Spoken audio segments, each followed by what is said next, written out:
Hey, welcome to Let's Unravel, and I'm your friend Christina. In today's episode, we are talking about a woman who was once silenced by her own industry until she had the courage to break that silence with a tweet. You might know her as the girl wondering where her husband is, but I think it's time you know her name. Here's to the musical artist Raye, and you are not going to want to miss this. But first, hot take. People that say, I don't like music. Are they suspicious? Let me know your thoughts in the comments down below, and I'll let you know my thoughts, well, at the end of this episode. Anyways, thanks for stopping by. Whether you're a new listener or friend of the show, I just wanted to say welcome. If you guys happen to be watching or listening on YouTube, make sure you're pressing that like, comment, and share button, and also don't forget to press subscribe. Guys, we're almost at 200 subscribers on YouTube. That is so exciting. We are growing on all platforms, and this has just been a fun and exciting journey to be on and just to see this growth since the new year. And I don't know, it's just really exciting, and I just want to say a big thank you. And as always, if you happen to be listening anywhere else besides YouTube, such as like Apple, Spotify, you name it, make sure you're pressing that follow button to stay up to date on all new episodes, because we release new episodes every single Thursday, and you are not going to want to miss it. And as always, if you want to be part of the Let's Unravel community, make sure you're heading over to Facebook at Let's Unravel Podcast, and you can find us on Instagram and TikTok at Let's Unravel Pod for short clips of the show. And we might be having some more exciting things coming very, very soon. Anyways, I'm going to address one quick little thing. I didn't talk about March Madness in last week's episode because I was mourning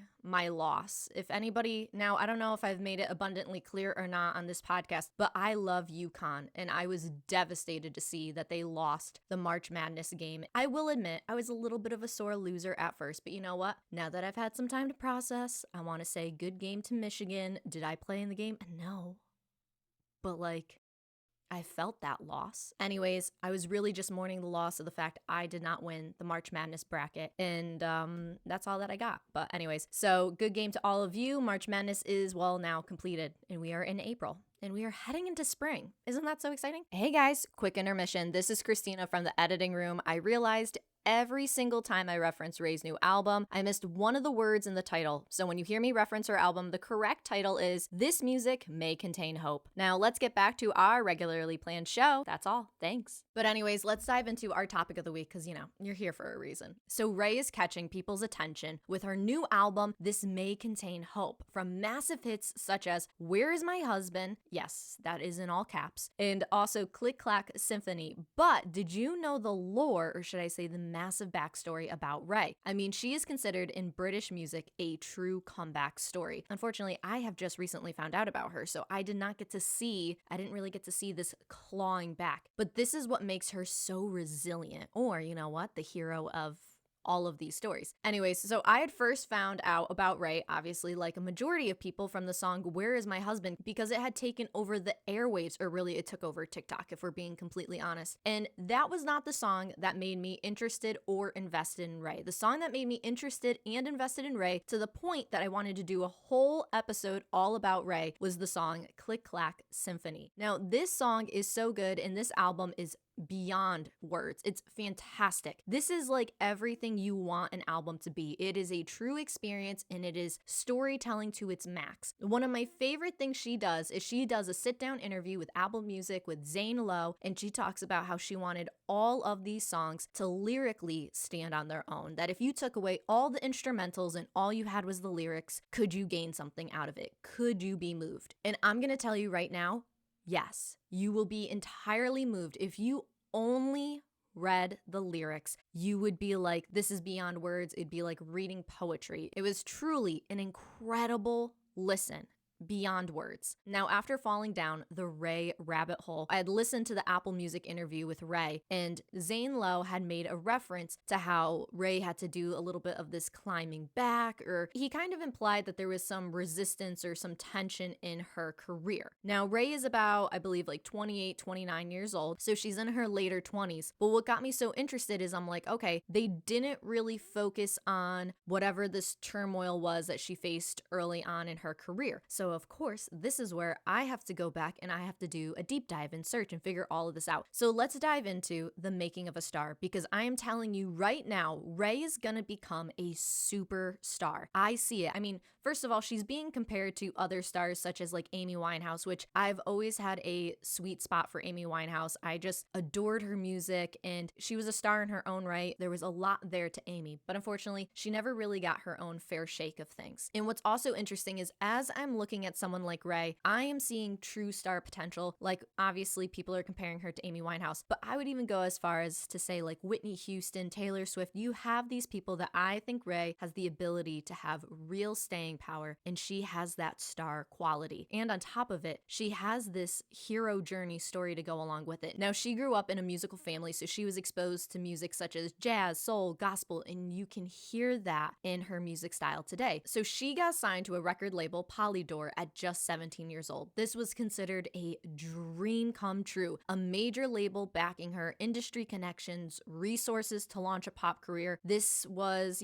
like I said, lack of a better word, this was the dream. Especially at 17, you have the whole world ahead of you, you're gaining your own independence, and you have a prominent label that wants you. The problem is, she signed onto this record label. She had gotten a contract for about a 4-album deal, so this means she had the potential to put out 4 different albums. And then the but comes along, because it seems almost instantly, as she signed that deal, everything instantly stalled for her. So this is the most crucial part of her story. She is signed to this major record deal. She can't do anything till the record label basically approves it. That is really how these contracts work. And so she enters into the music industry as a teenager, has huge potential. She has this 4-album deal, and then she spends years being unable to release a full album because, once again, the record label needs to approve of it. So despite her writing hits and collaborating on other people's songs, she has yet to fully express her own potential through her own album in her own name right. So she's talked about this and how it made her feel very restrictive creatively during the season of her life. Now, during the mid-2010s, she was featured on some big tracks. Now, you have to remember, Raye is an English artist, so that means a lot of the tracks that gained her popularity could have been really popular in the European setting. So during the mid-2010s, she was featured on some big tracks. Some of these tracks are By Your Side with Jonas Blue, that came out in 2016, and You Don't Know Me with Jax Jones. That was a top 3 in the UK. So she was a big deal because she was featured on some of these songs. But once again, these were not her singles in her own right. She was just a feature, just a collaborator. So the label pushed her towards doing more dance features where she was having a lot of success. They rejected or would delay her own personal album and a lot of this album driven music. So like you can think of like the ballads or anything that was really emotional. They were trying to keep her in her lane, saying like, you're making really good dance music. We want your songs in like clubs and all of these things. So it constantly kept her in this cycle of one more single, one more single. So it was this never ending false hope that it's like, well, if this single performs really well, we are going to open up our wallets, we're going to produce your album, and we're going to move forward. Well, guess what? That never came. And so what we end up finding out later is that she would submit multiple album versions that were consistently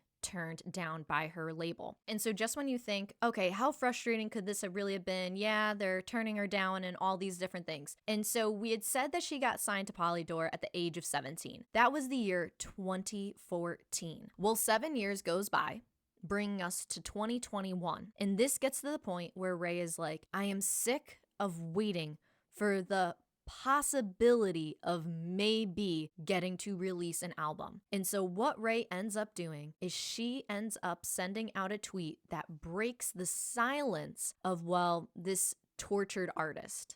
That's a little bit of a Taylor Swift wink there. But what ends up happening is she sends out this tweet, and it ended up being several tweets. But she ends up sending out this tweet on June 29th of 2021, and she says, "Imagine this pain. I have been signed to a major label since 2014. I've had albums on albums of music sat in folders collecting dust. Songs I am now giving away to A-list artists because I'm still awaiting confirmation that I am good enough to release an album." And she goes on to release a series of more tweets. And she says, "For context, in order for an album to be created, the label has to release money for songs to be finished, fees for producers, mixes, masters, and marketing support, etc. I have waited 7 years for this day, and I am still waiting. So now I am being told if Call on Me, which is a single, does well, then I can do my album. But there can't be a green light until, imagine the pressure of me waking up every day frantically looking at numbers, stats, and hoping that I can make my bloody first album. I know this is the kind of thing I'm supposed to keep behind closed doors, but I have worked and waited and hustled and given everything I have, and if I am going to suffer, I am not going to do it in silence anymore." I have been on a 4-album record deal since 2014 and haven't been allowed to put out one album. All I care about is the music. I'm sick of being slept on and I'm sick of being in pain about this. This is not business to me. This is personal. I've done everything they asked me. I've switched genres. I've worked 7 days a week. Ask anyone in the music game. They know. I'm done being a polite pop star. I want to make my album now. Please, that is all I want. Sometimes we don't speak out of fear. We stay silent. I'm really glad I spoke out today, regardless of the consequences tomorrow. Today, you have made me feel heard. So in total, she released 7 tweets. That first tweet was massive. It was this huge ripple effect, and it got a lot of her fans to rally behind her. You know, people, whether they were in the music industry, artists, I think a lot of them could feel her pain in this instance. And what was very gutsy of her was to even release any of this, because she was still signed to Polydor at this moment in time. When you're signed to a record label like that, they don't have to release you. They don't have to do anything. They own you. That is basically the synopsis of her situation right here. So she could have put all of that out.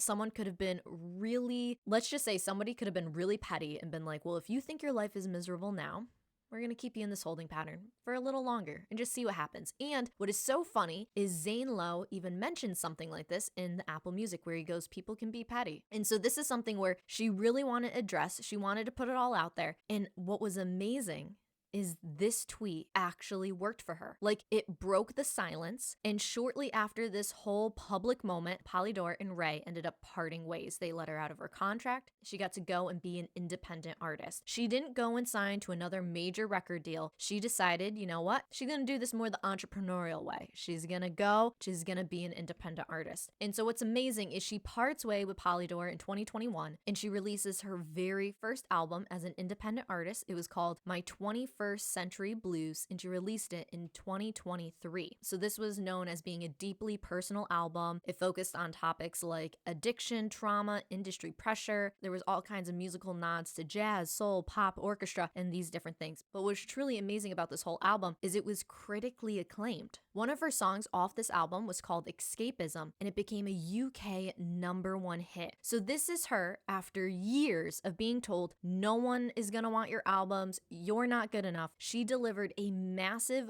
undeniable success on her own terms. As an independent artist, she had no major, this is a David and Goliath moment. If we want to be biblical, it's a David and Goliath moment. And the irony is the win. So she is an English artist. They go to this English award ceremony, the Brits. A lot of people know about the Brits. And so let me set the scene for you. It's the Brit Awards of 2024. And she wins not 1, but 6 awards in one night. And this is a record. And within those 6 awards, 2 of them, one of them being Artist of the Year and the other one being Songwriter of the Year. This is huge. Those are massive awards. Those are the awards musicians want to win. So in this moment, she had been so counted out. No one really thought that she was in this holding pattern, and the major record labels didn't see her for the true star potential that she had. And then as soon as they let her go, and so here she is with this massive success, and it seemed like almost like overnight the tables had been completely turned, because the music industry didn't see or recognize the true talent and potential that she had. And so once again, these are my favorite kinds of stories, because this just goes to show how resilient she is. And if you watch any kind of interview with Raye, she just has the sweetest, most like bubbly personality. But what's amazing is when you listen to her music and you read her lyrics, she's got so much depth. And that is what you're seeing in these albums. So now as we move into her newest album, there's such a beautiful light to it. And she even talks about that when she was making this album, where she goes, I wanted this album to be hopeful. Not every person, when they listen to an album, is looking for a lifeline. But she was saying that if someone needed a lifeline, if someone needed a little glimmer of hope, she wanted this album to be it. And like I said, after listening, I've listened to this album on repeat, I've analyzed the lyrics, and there's just something so hopeful about it. And I think the title of the album is perfect. This album may contain hope. Now, before we get into too much of this new album, I do want to give her a shout out. Now, many people may not be aware, but Raye has actually helped co-write with some huge artists like Beyonce, Charlie XCX, Little Mix, and Ellie Goulding. And so I think that is a really cool just side note to make you all aware of, that she has been in the music industry. She has written songs. She's worked with other artists. She knows the way of the land. Let's just say it like that. Now, to move into a deep dive of her newest album, This May Contain Hope, like I said, she did a phenomenal interview with Zane Lowe. I just really have come to love and appreciate Zane Lowe and the way that he interviews people. He asked a lot of really great questions and brings up some different lyrics that she talks about, and it was a great conversation. If you want to know more about Raye,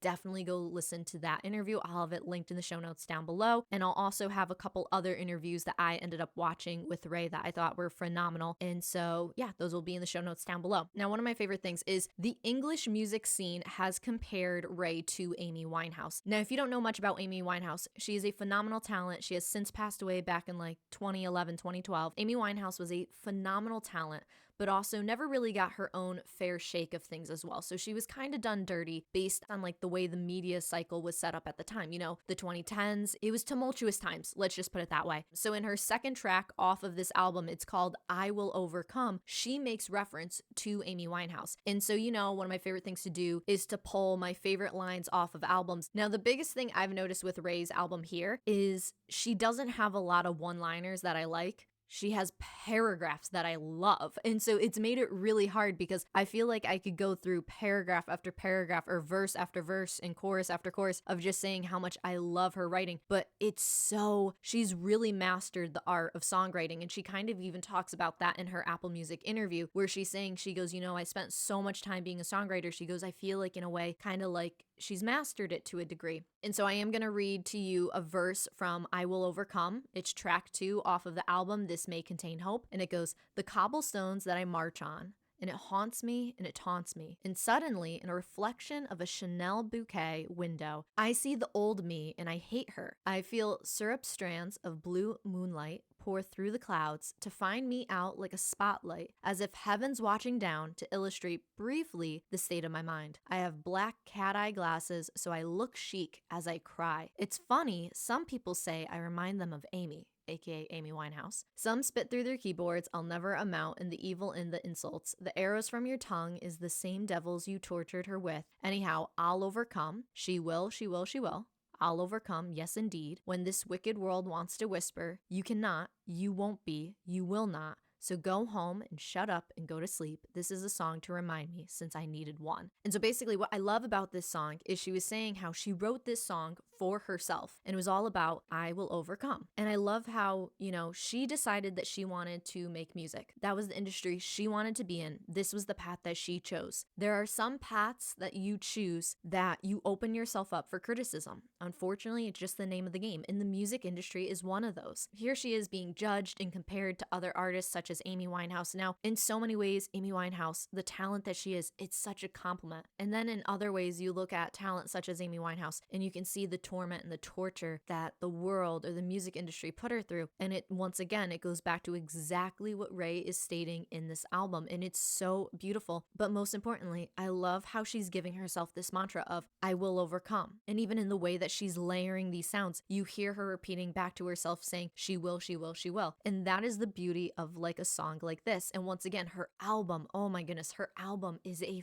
full experience. It's a full expression. It'd be the equivalent of listening to like a Broadway show, but fully just through music, where you're not seeing any theatrical elements. It's all music. This is the kind of album that, like, when I would be at my grandma's house and she'd be cooking and she'd be in the kitchen and she would have like a Frank Sinatra album playing in the background, and there was just so much heart and there was so much soul and there was so many sounds pouring every way, and it felt like warmth was in the air. This is the album. This is all of the feelings. It is entirely here. And I think that is the thing that is the most beautiful. Now, one of my favorite things that she does on this album is she also will talk and have like small little like monologues. It reminds me of the Lauryn Hill album that she put out called The Miseducation of Lauryn Hill. That album is a phenomenal, like, in so many ways when people say The Miseducation of Lauryn Hill is a no skip album, it is a perfect album in its own right. That is honestly how I feel about Raye's newest album. This album May Contain Hope, where it's like, you know, let's be honest.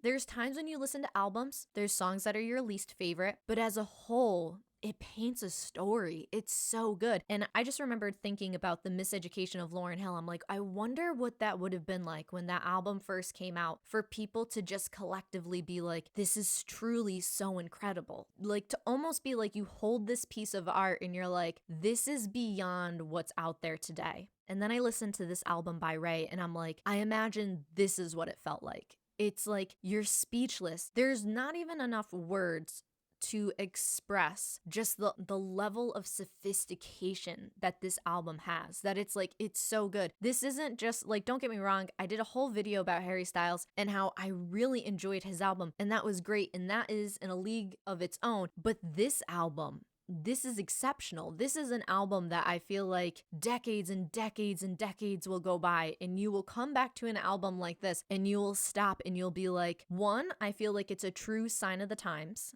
It gives you a real reflection of what, and like, this is another thing that she does that I really love in this album, is there's certain songs on this album that are so witty and they're so on the nose funny, or she really embodies like the present dayness of some of these songs. And so some of those songs would be like Click Clack Symphony. Now, the thing that is so on the nose about this song is just like in the name, Click Clack Symphony, click clack. She's using the sound of high heels. It's the clicking and the clacking. Like, that's the thing, what I'm talking about. It's on the nose. So where most people would be like, well, who would want to make a song about the click clacking of heels? But the way that she writes the lyrics, the way that she breaks it down, like, this is such a girl's anthem where it's such a like an empowerment of like other women and helping other women, and like, you're not going to be depressed. We're going to rally around you. Like, this is part of the beauty of being on the nose with what's going on in present day, but also being on the nose that it's like, that is witty. Like, it's funny, but it's so artistic. Like, that's the thing. That was so good. Then you have other songs such as like, I Know You're Hurting. And this is about like depression, and it's about all of those feelings. It's about mental health. And she even talks about this song on her Apple Music interview. And there's such a depth to it. And then you get to songs like Skin and Bones. And I love it because it feels like such a like on the nose representation of like dating and just like what the world is like. But even talking about like the song like Click Clack Symphony, and even the artistry behind Click Clack Symphony, she has this great verse that goes, then she put her headphones in, and there she danced under the weight of our clouds. But for the first time in a long time, she believed that one day she would again feel the sun. She might be patient. She must have faith in the seeds that are planted beneath the snow. She must hold on and she must let go. She'll be all right. No riding, shining, armored knight. She will save herself this time. And in fact, tonight, she did confirm the cold never lasts, my darling. It just teaches the heart how to burn. And so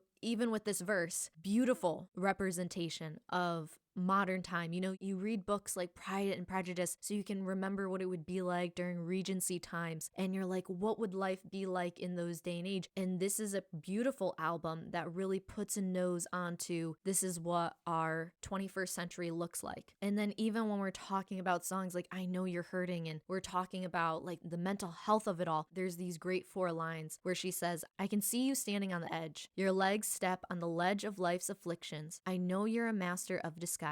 You are underneath that soft and gentle smile you put on this morning. The artistry behind those 4 lines are just so beautiful because it paints a full picture that anybody that's ever had mental health issues, anybody that's ever struggled with depression or anything like that, or have had this really dark period in their life, you can read those lines and you just get it. You know it. And even one of the last songs that I really thought was so on the nose for the times was Fields. And it's great because it has like a little bit of a voice note from one of her grandparents in it too. But once again, I love this album because there's so many beautiful songs on it, but I love just how on the nose that it's like, if you want to know what it was like to live through this time period, if you wanted to know kind of like the woes that you could have, like the dating woes, the understanding what mental health was like in this time phrase, those 4 songs give you such a beautiful representation, and they're so well articulate, and I adore this album. It's raw, it's beautiful. It even goes back to the Harry Styles album where I'd kind of given you this outline of how I view vulnerability and transparency, and how I said Harry Styles album is very transparent, where it's like there's this glass wall between you. It's like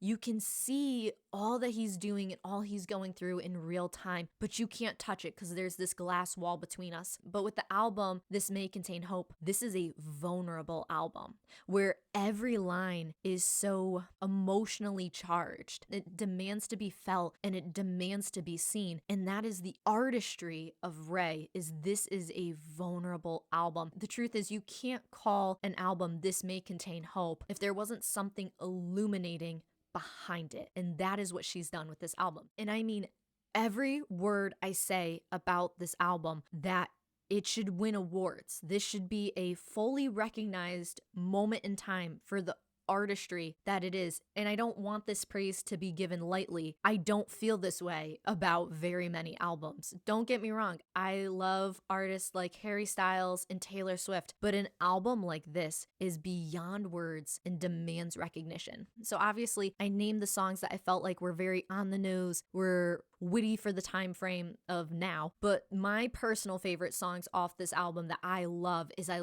the song Click Clack Symphony. I think it's great. I love the song Lifeboat. She has so many different people's voices on this song. She's got some of her grandparents. She's got other family members or friends or whatever. There's a bunch of different voices on the song, but it's all about the "I'm not giving up yet." Like that is like, if you need, I don't know if it would be a hype song or you just need like some encouragement. Lifeboat is that song. And then one of my other absolute favorite songs is I love the WhatsApp Shakespeare. Oh my goodness. That is such a great song. And the I Know You're Hurting is also a phenomenal song.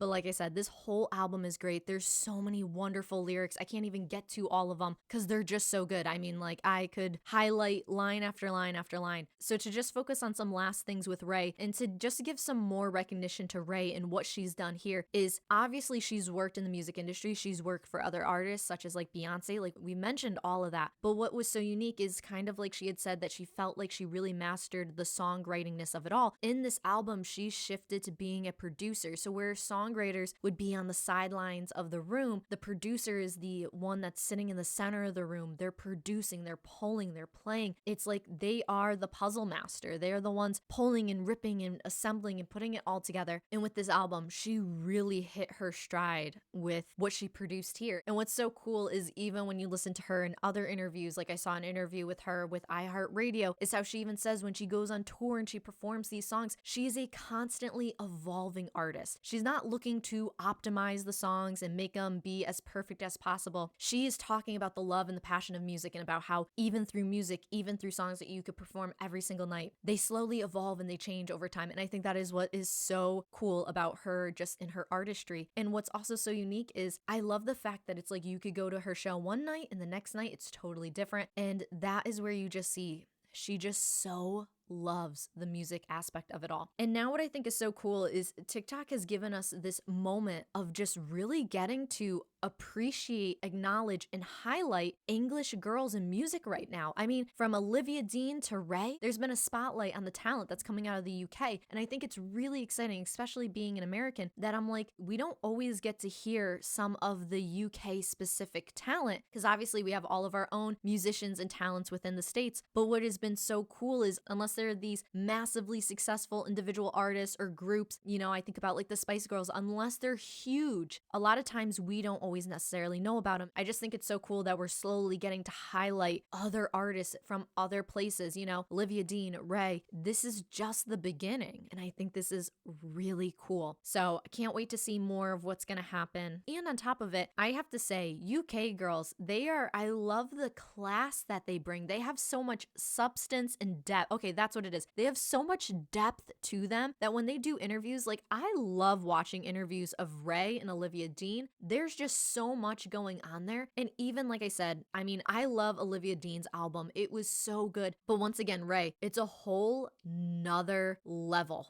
It's just, so good. Like, I don't even have words to express it. It's so good. But if you haven't listened to Raye's newest album, go listen to it. Go take a nice long drive, listen to the songs, and just get into your feelings. And they are so good. You are going to go on a roller coaster ride and don't put it on shuffle. Listen to it from the very first song to the very last song. It is incredible. And if you are someone that like loves musicals, like you love the ups and the downs and the passion that music can bring, you're going to love this album. Now, if you are someone that does not like musicals, still give this album a listen and then come back and give me a comment on this video because I just want to know what your opinion is because I think you'll love it regardless of if you like musicals or not. Anyways, thank you so much much for hanging out with me and talking all about Raye, the iconicness that she is, and she is going to be a superstar. I am saying this right now in 2026. That girl, she is going to be a superstar. We are going to forever know her name. I promise you that. And thank you for letting me geek out and talk all about her album and just like this hero origin story that she had.